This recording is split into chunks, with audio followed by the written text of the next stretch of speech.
प्रसाद लाड मनोज जरांगे यांची पुन्हा एकदा भेट घेणार। उपोषणाच्या आधी प्रसाद लाड घेणार जरांगेंची भेट।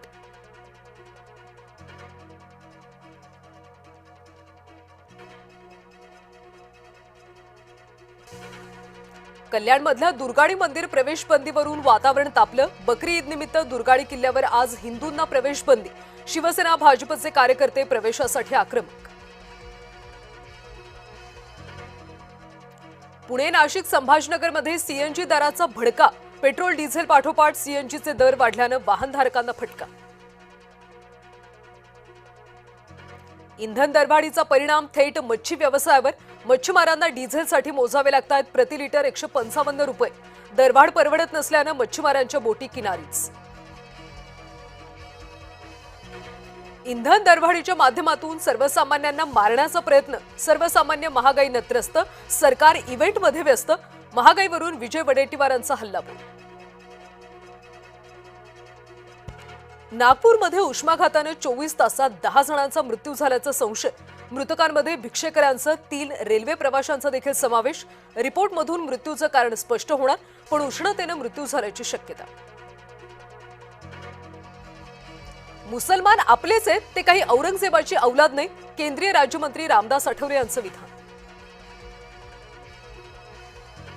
संभाजीनगरमध्ये बकरी ईद पूर्वी मोठी कारवाई। तब्बल 131 गोवंश जनावरे कत्तलीसाठी डांबून ठेवल्याचं उघड। पोलिसांकडून 131 जनावरांची सुटका। 8 आरोपी अटकेत।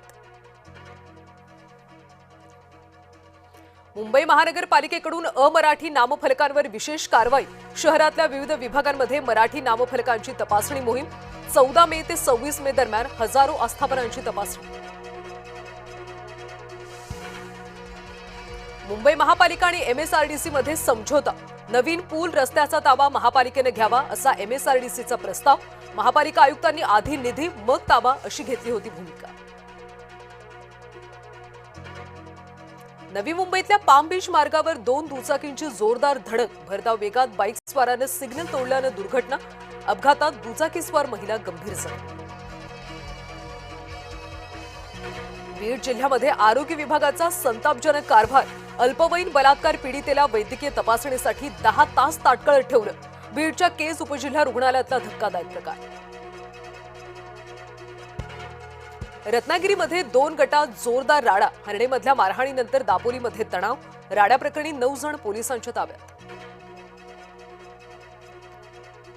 इंधन बचतीच्या मोदींच्या आवाहनाला अमृता फडणवीसांचा प्रतिसाद। आता दैनंदिन कामांसाठी अमृता फडणवीसांचा थेट सायकल वापरण्याचा निश्चय। कुणी मतदान करायचं ते भाजप ठरवणार। सामाजिक कार्यकर्ते योगेंद्र यादव यांची सर्वोच्च न्यायालयाच्या निकालावर टीका। कर्नाटकमध्ये मोठा राजकीय भूकंप होण्याची शक्यता। सिद्धरामय्या DK शिवकुमार यांच्याकडे सूत्र सोपवू शकतात।